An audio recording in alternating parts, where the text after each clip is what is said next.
Hello, this is Michael Hexter. Welcome to my Politics 2100 video cast here on YouTube. So this episode I'm calling Biden / Pelosi / Schumer's bipartisan yearnings built an on-ramp for the end of U.S. democracy.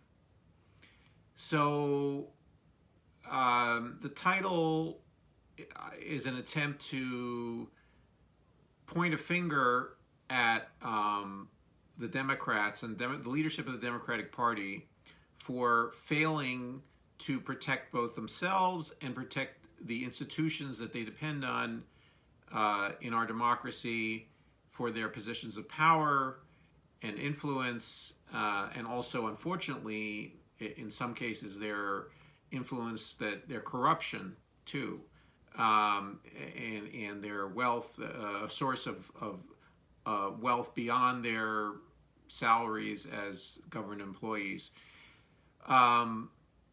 or future prospects for employment in the private sector. But anyway, and I'm talking here about their bipartisanship is their embrace now of the Republican Party, and also just the ideal of bipartisanship, which is praised in the media and taken as a sort of assumption of common sense and good governance and good practice in Washington.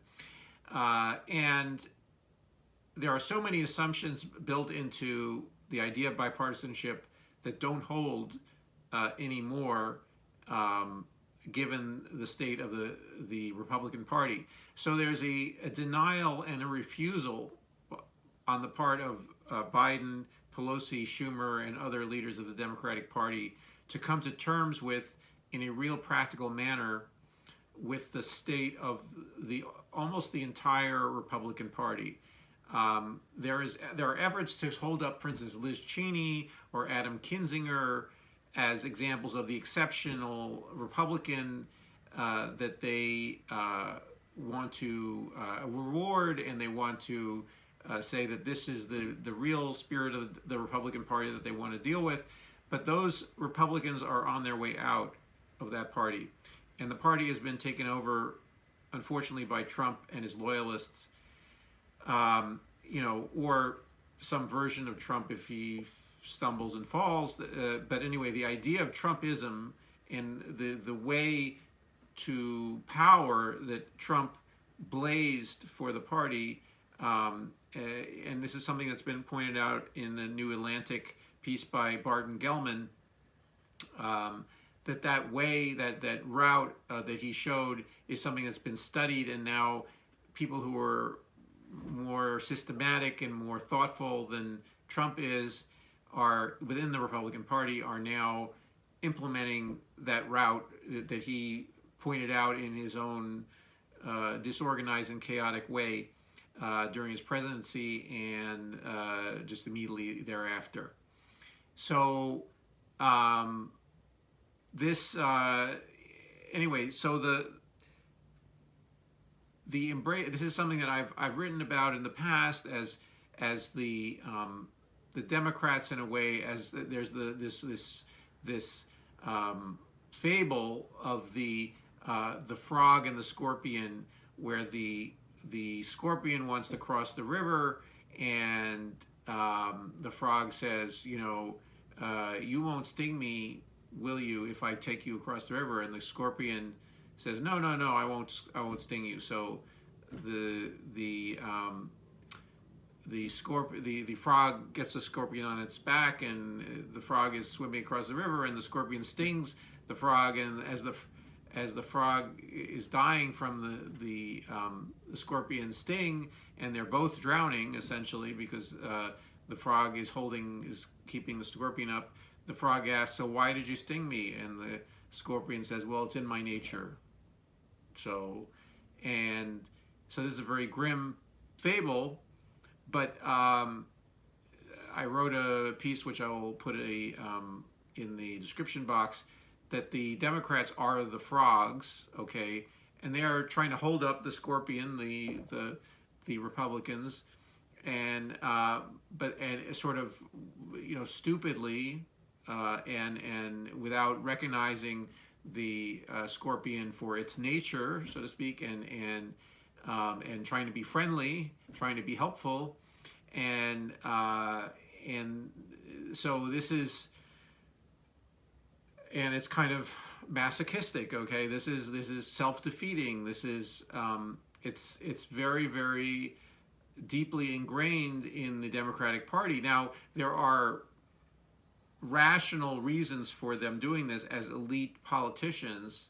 They are being told by their donors, probably, and that they shouldn't fight too hard against their Republican colleagues, because they would, endanger the architecture of American power, where basically it's the good cop, bad cop game. And they actually may recognize that they may not even need to hear from donors. They may understand in their insider way, and it appears that they, at least from my observation, that they do understand this intuitively. They don't need a donor to tell them this, that they need to keep going, keep the game going by having sort of Republican bad guys to point to and say, so they can appear to be the good guys, but in a way that's a superficial game, that is not about actually improving the lives of Americans. It's not about, as I said in the last video, building the social democracy that was essentially promised or is implicit in the raison d'etre of the Democratic Party, or the likely end point of a democratic, a systematic application of the ethical principles of care, or protection of the population, of egalitarianism, of trying to do the best for the largest group of people that they can within the population, to see government as a tool for good, and not as an impediment, not as something that inhibits the market, or inhibits prosperity, as the Republicans have claimed for the last 50, 60 years and before, even before. So anyway, so this but this good cop, bad cop game is about creating a sham politics of a sham caring, a sham efforts to, or only very fitful, and let's say, if not quite a sham, just extremely narrow, within a narrow band of activity, try to do some good, okay, but keeping away from the guardrails, or the third rail, let's say, of the third rails of American politics, including opposing U.S. imperialism, allowing the private sector, banks, and to basically rule the roost.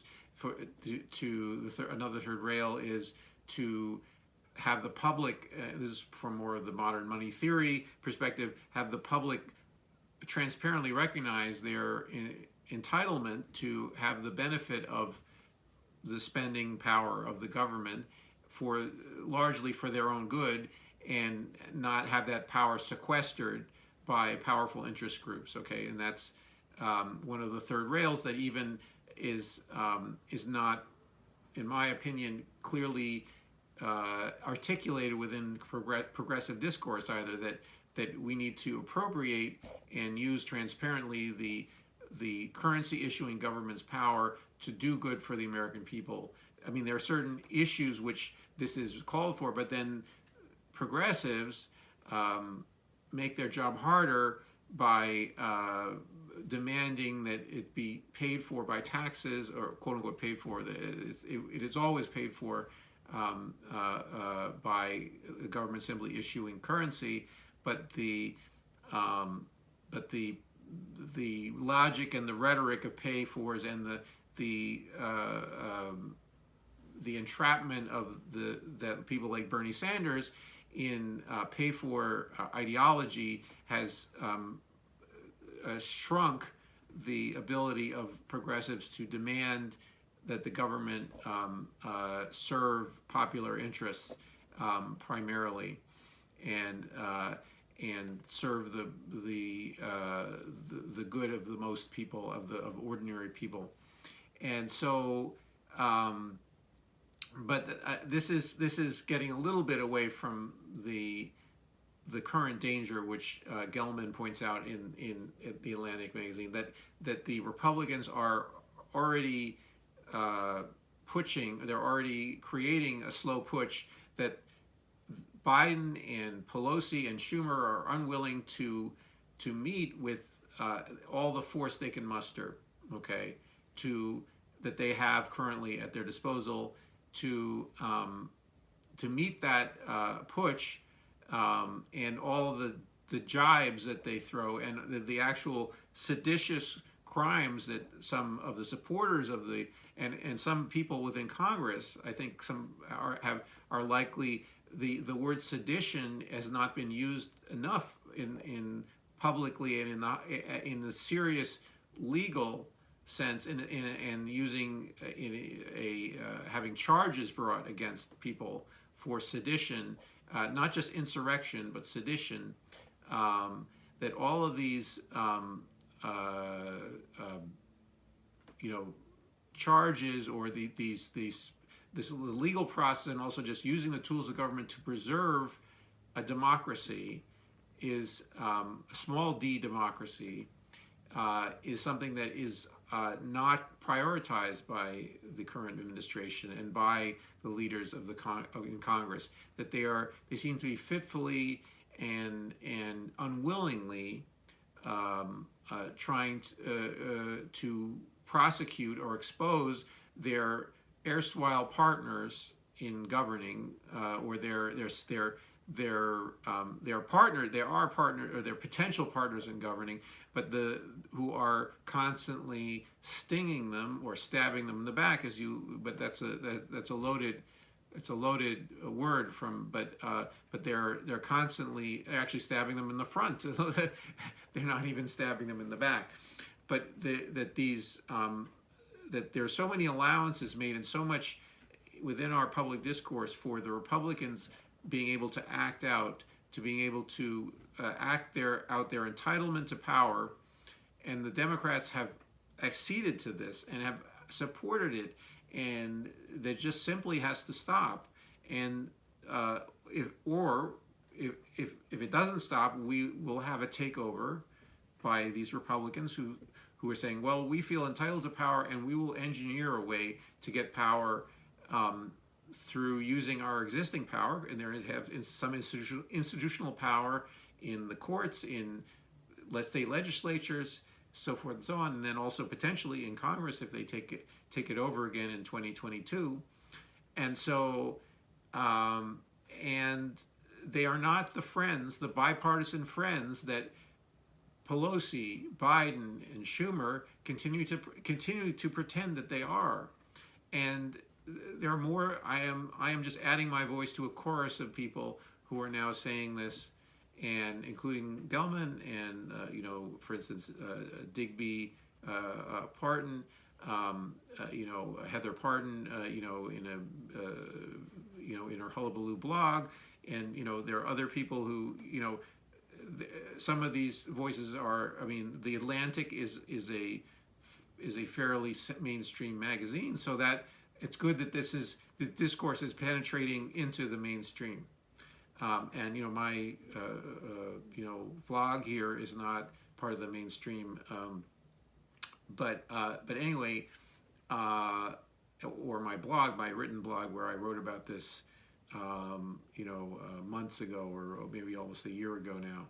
So, but anyway, the religion, the secular religion of bipartisanship is toxic, and I believe that you could talk about people of different parties working together for common ends, but you need to specify what the ends are and what the means are. To just say bipartisanship is the first stop is not this is an enormous trap, and it creates basically it's a way for people in government to stop government from doing things for the ordinary people. It's a pro-corporate, pro-status quo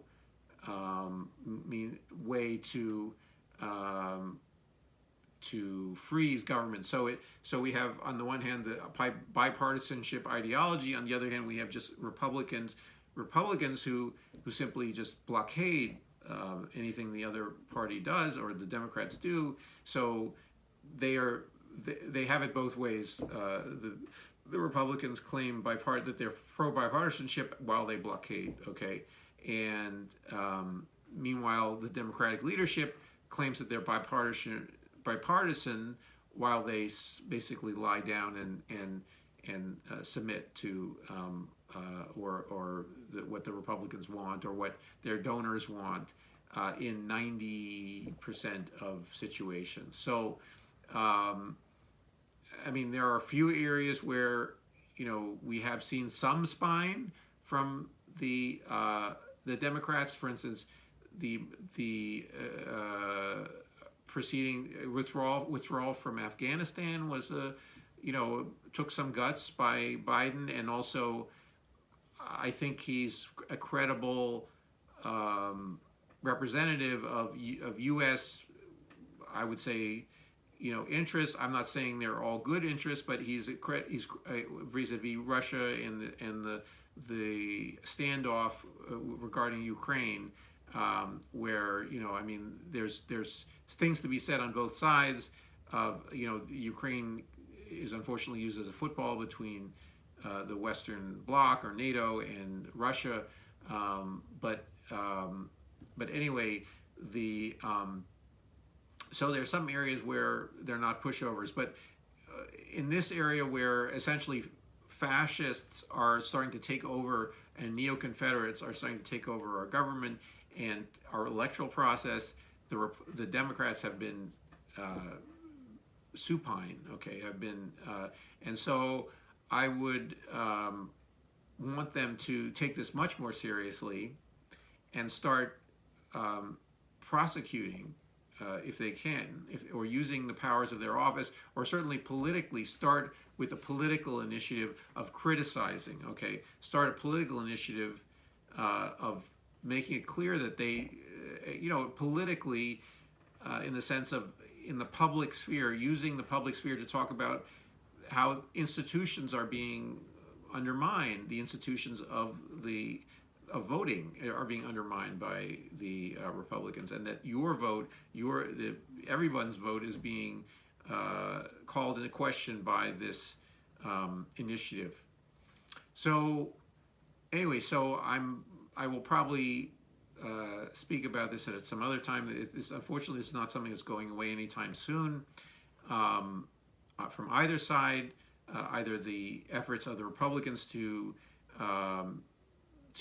rig democracy and then to take power, and then use that power to stymie the Democrats just without any good reason, and then also to use that as a sign of the failure of the Democrats to then try to win elections and then probably end democracy as we know it in 2024. So I hope the Democrats can prove me wrong. I hope that, but I think that they need to really get out of their sleep, because they seem to be asleep. Okay, and they need to stop sleepwalking their way into being the means by which fascism comes to America, or let's say Orban style neo-fascism, a managed democracy from the point of view from a right-wing perspective, a right-wing nationalist, xenophobic perspective. Anyway, I hope the thoughts in this video have, you know, been provocative and interesting, and you might disagree with them. Please comment if you do, either if you agree or disagree. Also, if you're liking this video, please like it, and also if you are enjoying the content on Politics 2100, please subscribe, and I will see you in the next video.